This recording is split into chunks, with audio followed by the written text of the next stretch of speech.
This animation exists. Talk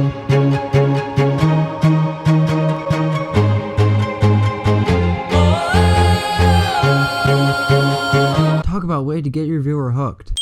Also, I love the texture pack they use. This squirrel definitely shows the lengths the animator took to make this. Back in 2012, it wasn't even known that something like this was even possible. Or maybe. I'm just assuming here, guys. The depth of field is subtle, but that's what makes it awesome. The loose clothing animation here is why I consider this to be the shadow of the Colossus of Minecraft parodies. Stuff like this was just astoundingly ahead of its time. Okay, you know what? If I were to list off every single thing that was technically advanced in this Minecraft parody, I would be here all day, so I'm just gonna add around 50 wins to cover everything. I've always loved this gag. Alright, this is just bloody brilliant. As a child I didn't notice this, but you do tend to pick up certain things once you've done this for as long as I have. The reason why his crown appears and disappears is because these are before and after shots of his fallen kingdom. The lighting is also different, making a much bigger impact on the tone of all of this, adding 1 win for every incredible transition between the before and after. This chicken. The puppet show thing is just plain out hysterical, and it builds the character of the king.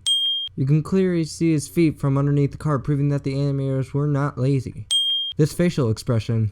These creepers have red eyes, upgrading their creep factor. Even the creeper is afraid of the king. In the sunshine. The rug shaking syncs up with the bell. The king's cape has some holes in it. The jester character is unimportant, but man is he lovable. This guy's facial expression. The smoke effect.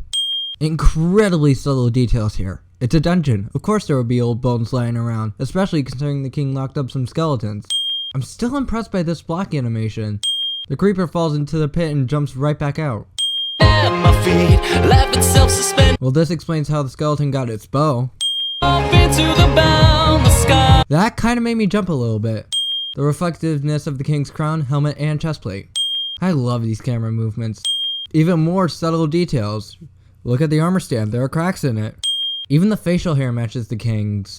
He never puts that on for the remainder of the video, saying how he's not sure if he's worthy of it or not. Well, not everybody wins in the end.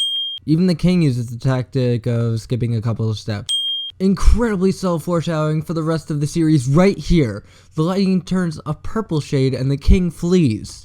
He's still worried about getting his family out of here, so the diamond sword doesn't matter. It is entirely plausible that those creepers would be ahead of the king and queen. The king hits the wall and his helmet goes flying off his head. Talk about attention to detail.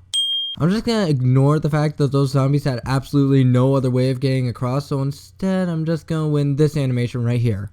The king basically had no other choice here. He was panicking and mobs were still coming after him. Based off the stats and prior knowledge, he is actually sitting where he fell from. The camera angle is just brilliant. No other words to describe it. Another good thing about this animation is that it's not the classic everybody wins in the end. Try hard ninja.